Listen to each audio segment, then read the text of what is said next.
Welcome to The Lineup. I'm Joshua Adams and that is Jeffrey Matthews. In The Lineup today, we'll give the latest on Austin Peay baseball and softball with quick pitch.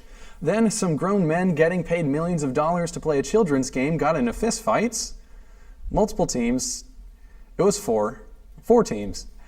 From that, we will discuss what exactly constitutes playing the game the right way. With the season starting early this year, the entirety of Major League Baseball has run into severe weather problems. What can be done to remedy that? I'm on board with possibly shortening the season. On Greenlight, once again, we overreact to the latest baseball news. Jeff, you have the latest for the Lady Govs.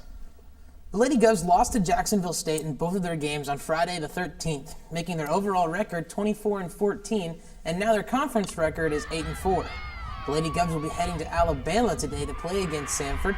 That game will be starting right as we will end up the show in about 30 minutes. Then this weekend, the team will be in Nashville playing against Belmont on Saturday and then TCU on Sunday. Both of those will be doubleheaders. The Governors won yet another high-scoring weekend series, this time on the back of a historic performance from Parker Phillips to top the EKU Colonels. In the first inning of Friday's doubleheader, Parker Phillips provided some run support early with a grand slam, and then he sort of just kept going. Phillips hit 4 more home runs on the day, leading to 10 RBIs, an OVC Player of the Week award, and a college baseball newspaper National Player of the Week honor. The Govs swept the doubleheader, winning 18-15 and then 11-9 as Amani Willis's 2 RBI triple in the 7th led to the win. The Govs lost Sunday's contest 8-5 as 4 errors proved to be more than the team could overcome. No games during the week, but the Govs are headed to Morehead State for a big 3-game conference set over the weekend. Last episode on The Lineup, it was discussed that Major League ball players are examples for those that are watching, the fans, the younger fans, even, the middle-aged fans, because they look up to these people. And because they're examples, they shouldn't get into altercations just because someone calls them inappropriate names. We didn't mention anything about holding on to grudges, retaliation, throwing at batters, and getting into all-out brawls, though, so this one is on us. Arenado, Gonzalez in Story against Perdomo. Here goes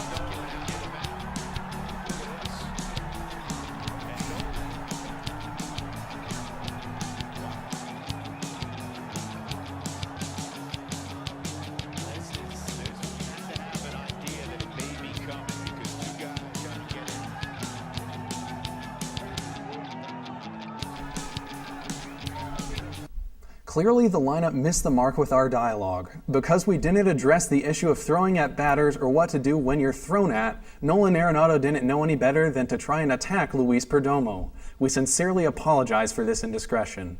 We will take this opportunity and use it to learn and be better in the future. Here's another clip of grown men acting like school children due to our complete lack of forward thinking. And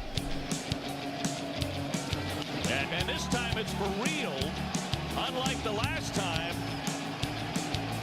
punches and tackles, and we're going to see some ejections after this one.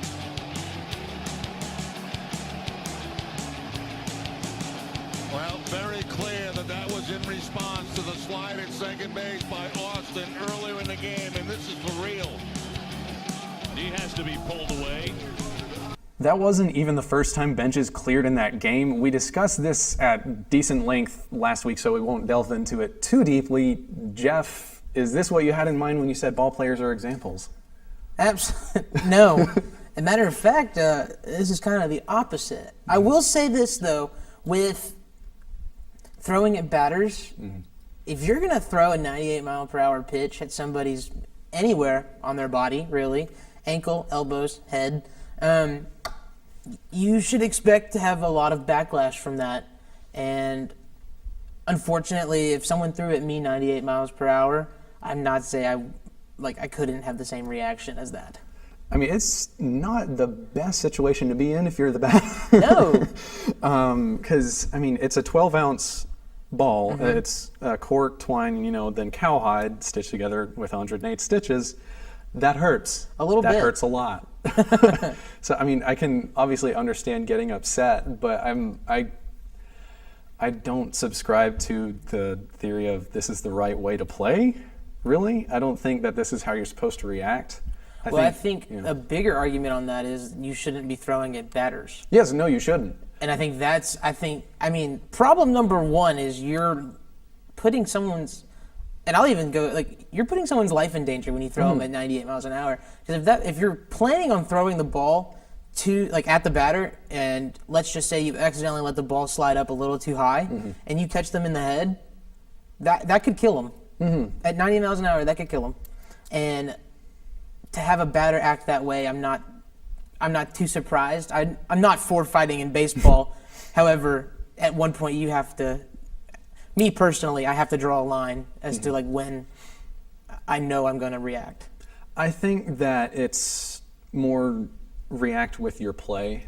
That's how I see it. I mean, in hockey, that's what you do. Someone goes after you, you go after them. But and let me finish, before you judge the statement. I think baseball is a more civilized game than hockey. Hockey is great. The fighting, that is a perfect part of hockey. I love that about hockey, but I just don't think it's a part of baseball. I mean, there are those hard-nosed players like Nolan Ryan that would intentionally throw at people's heads to get them scared with 2 strikes, but that's just not the way the game is anymore. That's not the way the game's played. I don't agree with doing that. I mean, Jake Arrieta in the 2015 wild card game, he's a pitcher and he got hit by a pitch intentionally, which you never hit the pitcher ever. And benches cleared then, and he reacted by stealing second base as a pitcher during a one-game playoff. And I think that's just what you need to do. That's how you need to react. Because I don't agree with getting into all-out brawls. Right, and I don't agree with getting into all-out brawls. Like, I think what I'm trying to say is, like, where I'm getting at is, to me, a 98-mile-per-hour pitch to my body is the equivalent of you punching me in the face or any part of my body. Yeah. And I got, for me, I have the mentality of sticking up for myself. And if I get hit, I'm not going to say I'm going to be super civilized about the situation. And so I understand the anger and I understand the frustration these batters have when they're thrown at and they are taunted to react. And then they do, and unfortunately, it makes the team look bad. I mean, you saw Joe Kelly right there. He went, come on. He was ready, and he knew it, too. He knew it was about to happen. I mean, after the game, he said, I was ready to defend myself. Someone comes on my property in my backyard. If I'm getting attacked, I have to defend myself. He was not getting attacked. He attacked somebody. Yeah. And then he retaliated, which I'm not saying that he doesn't necessarily have the right to do that. I'm just saying, is it the best decision? Because as we've said, kids are watching and we're learning, hey, it's okay to assault somebody as long as it happens on a field. And that's just not right. I will bring this up. It's, with major league players, since, if we're watching it on TV, and even if you're in the stands and someone gets hit with a pitch, it's hard to tell if that was intentional in some cases. Sometimes they hit them right on the side, and that could just be an inside ball gone too far. However, the players know. The players immediately will know. Then again, sometimes I think that the pitchers don't do it on purpose every time. But for a batter, if you even question if it was on purpose or not, then your immediate reaction should just be to take your base. I mean, even if someone hits a batter on purpose, what are they going to say? Boy, I smoked that guy, didn't I, after the game? Because that's going to lead to what, like 10 games at least? I mean, after the game, Joe Kelly was like, nah, it wasn't on purpose. What are you talking about? But it's just, he got 6 games. Yeah, he got 6 games. Tyler Austin, the batter that was hit, got 5. Tyler Austin actually punched a Red Sox coach in the temple during that brawl. I don't think the coach was involved with this. Probably not. I think once you get into, once you start fighting and you immediately go into a huge adrenaline rush, and you just start swinging. Yeah. And sometimes it doesn't even matter who is in front of you, and you're just mad and you want to throw a punch. So I'm not sure that was super, and I mean, it was intentional. I'm not going to say it wasn't, but it wasn't in the right mind. No, it wasn't. And I mean, a couple of years, it might have been last year, Bryce Harper got hit by Hunter Strickland of the Giants because he hit a home run off of him 3 years before. 3 years. He held on to a grudge for 3 years.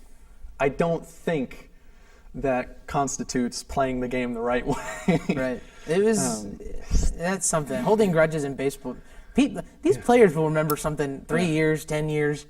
It's an ongoing thing where, well, remember that one time, that one guy just hit me. And I was done with it. And so. And kind of on that, last Wednesday, Javier Baez popped out in the 7th inning. He tossed the bat pretty high in the air in frustration and hardly ran to first base.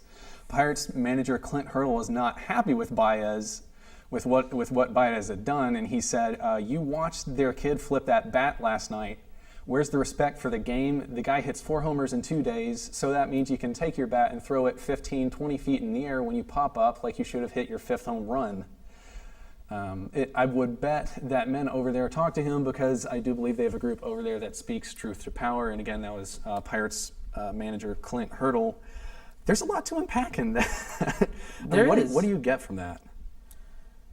So the big argument, I think right here is what's the right way to play the game, and how do you represent the team? And I think he has a strong point he hit a lot of home runs, and he's expecting. Unfortunately, for batters, you're going to strike out, and you're going to have bad at bats. So when you have those bad at bats and you show your tail, you're going to get some backlash because then you're just becoming selfish, and you're becoming this person who just thinks that he's the number one star on the team. You remember in Little League, there was always that one kid who was the coach's kid, and he was the best no matter what, and he was able to get away with so much more. So with this, I understand frustration. I think we both can understand that. But when you're doing well overall, take your L's. Yeah. You're good. Yeah, I mean, he had hit 4 home runs in 2 games. As I said, 2 home runs in 2 consecutive games. And Baez admitted how ugly he looked after the game. He said that that multiple members of the Cubs came up to him afterwards to tell him how bad he looked, and he knows he learned from it, and he's going to move on, and he's not going to do that anymore. I don't know. Commenting on another team, it's kind of I don't know if you should actually do that or not, because I don't think Baez plays the game the wrong way, because Baez you always hear he plays it with passion. And whatever, I think that, but I mean, he's just a big kid out there on the field, basically. I think that him and Puig play the game differently. I don't agree with how Puig plays the game because he seems to be selfish with how he plays, and then he acts out. But Baez seems to be a team player, and then he does all these exciting things, like no-look tags and celebrating an out before he's actually received the ball to tag the runner. I mean, I think that's just fun. I don't think it's showing up the opposition. Obviously there's a line. There is. And there always will be. That's okay. It's worth noting that Joe Kelly was suspended 6 games for hitting Tyler Austin and hit with a 98 mile per hour pitch. He also received a standing ovation at Boston Garden during a Bruins playoff game. You're watching The Lineup. More after the break.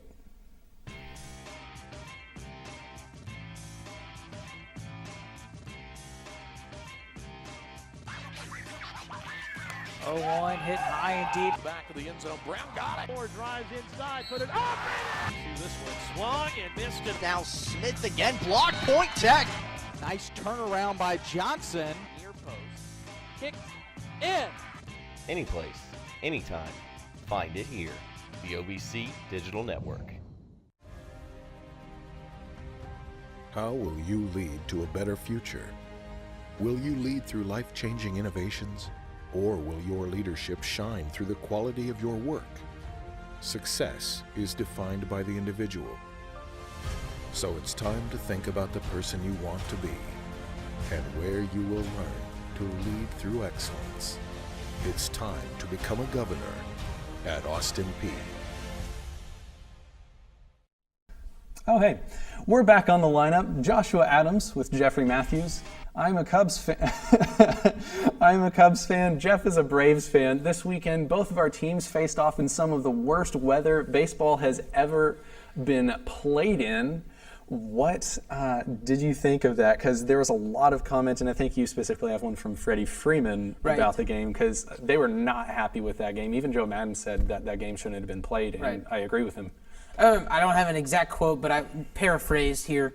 Freddie Freeman discussed how his team had a hard time gripping the ball in that weather and how hard it was to make throws even from second to first. And he talked about if that game was played, they probably wouldn't even be trying to go for the double play at all, because all they could do was flick the ball to second base. And then they didn't have enough power because those muscles just get so tight in that cold, they couldn't make the throw to first in time anyway.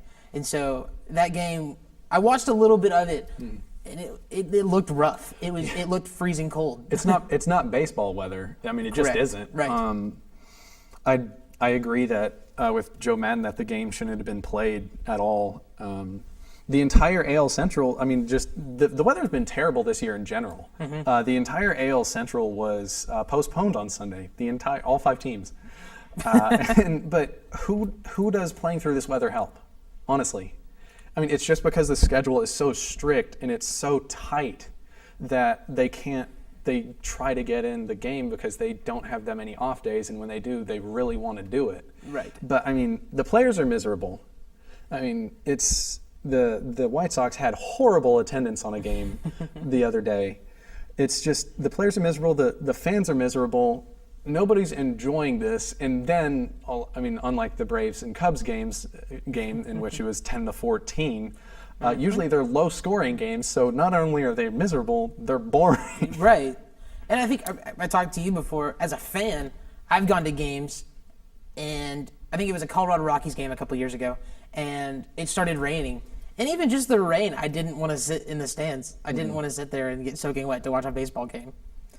Not many people want to go out there and sit in the freezing cold, snow, or rain and watch a baseball game that there's only 3 runs in the whole game. Yeah. And that's rough, and that's just annoying at one point for the players, for one. Like, all right, why are we here?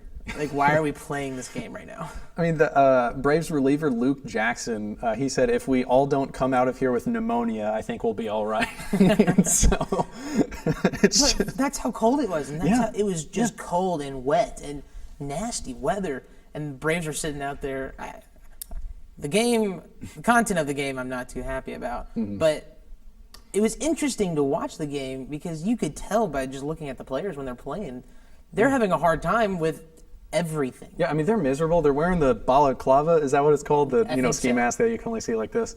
They're wearing that. They're having their hands in their pockets with the warmers. They're doing everything they can to stay warm, and their hands are still like, the muscles don't work. They're just stuck.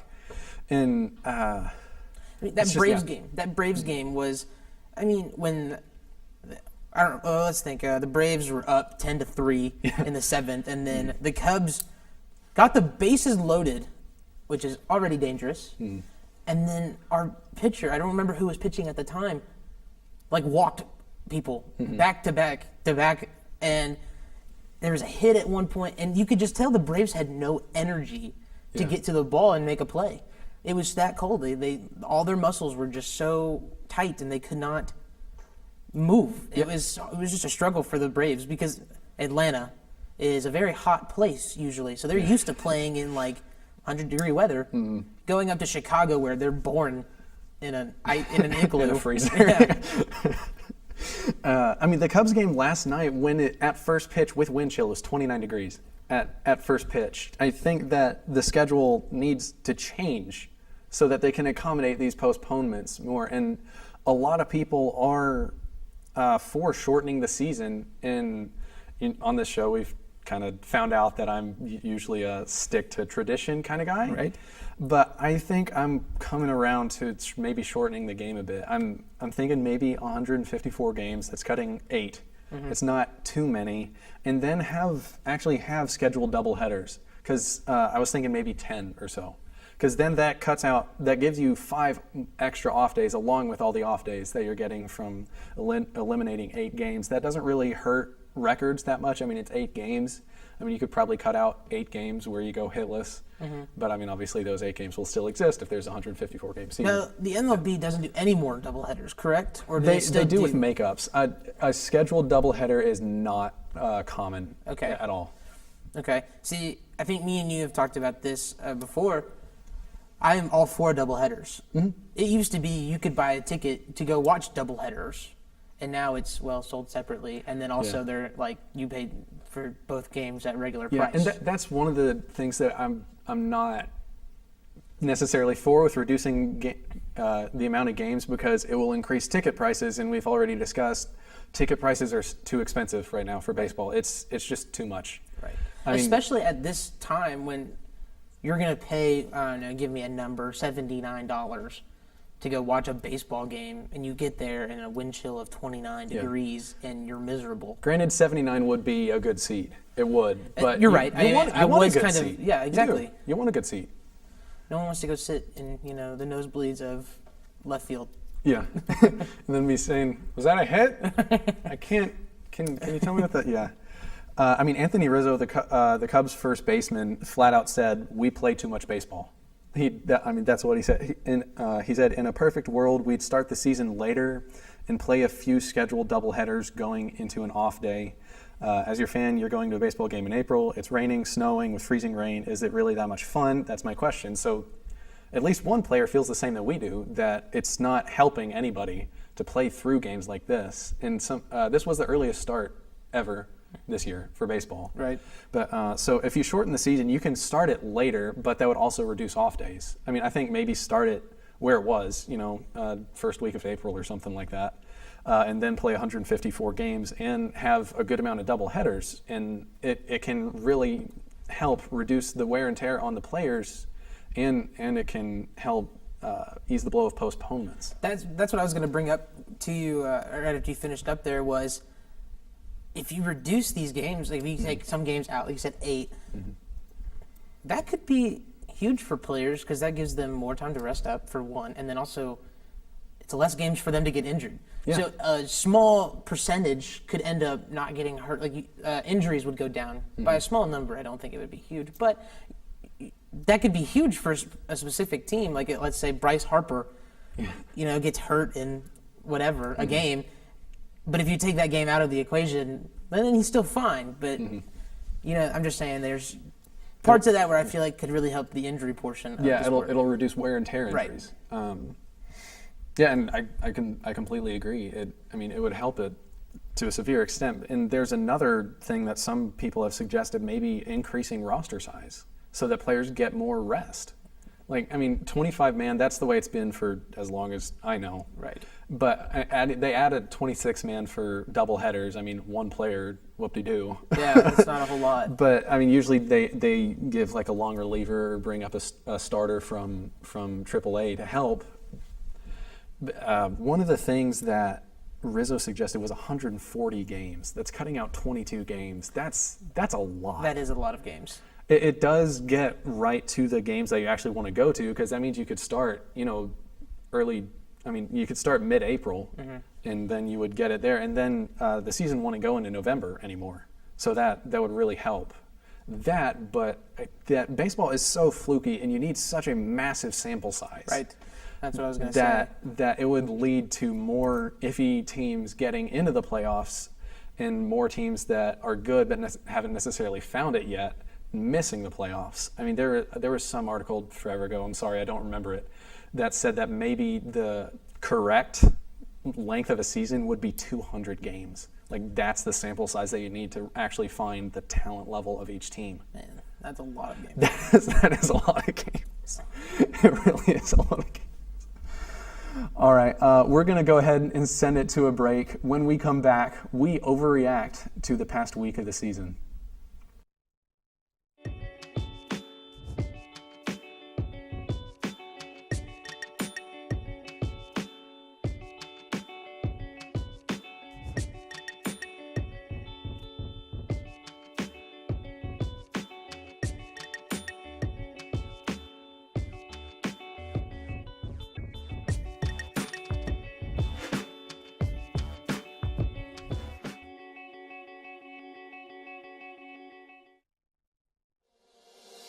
We are more than just athletes. We inspire scholars. We inspire leaders. We inspire champions. We inspire family. This is the Ohio Valley Conference. Welcome back to The Lineup, joined by Jeffrey Matthews. I am Joshua Adams. Last week on Greenlight, we overreacted to the first couple weeks of this long season. We figured why not do it again for this week? Bryce Harper will hit 72 home runs this year, win the MVP award, and the Nationals will still lose in the NLDS. The Cleveland Indians are hitting 200 as a team. I guess it helps that they're one of the best teams in slugging in baseball, otherwise they'd be in trouble. They're 23rd. What's that? They're 23rd. 23rd. Well, how's their on-base percentage? Last. Huh. Matt Chapman will be the most valuable player in baseball this year, prompting Billy Beane to trade him to the Padres at the deadline for cash considerations. The Cubs are 1-0 this year when scoring 9 runs in a single inning. The Braves are 0-1 this year when the opposing team scores 9 runs in a single inning. 974 fans attended last Monday's White Sox game. Granted, it was a day game, 35 degrees, had 11-mile-per-hour winds, and the two ball clubs competing were under 500. But were you really surprised by that first sentence? Joe Mauer is back to his 2009 form. He will be the first player to bat 400 since Ted Williams, and the Twins will still not win the American League Central. During rough weather on Monday, the Blue Jays' Twitter account tweeted their game would start on schedule thanks to the team playing in a dome. 3 hours later, a chunk of ice fell from the nearby CN Tower and punctured the roof, ultimately canceling the game. I appreciate the Blue Jays' Twitter account keeping with the organization's reputation of immense confidence before a large and well-documented failure. The Oakland Athletics left fielder Chris Davis is on pace for negative 53 defensive runs saved. This defensive prowess is reminiscent of Chipper Jones's time in the outfield, which was also terrible. The Cincinnati Reds.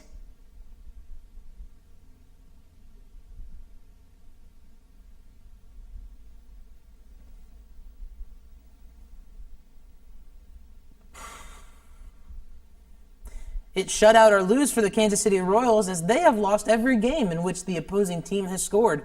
Considering 14 shutouts is the most the Royals have pitched in the past 10 years, I would say that this is a safe bet for how many wins they will get this year.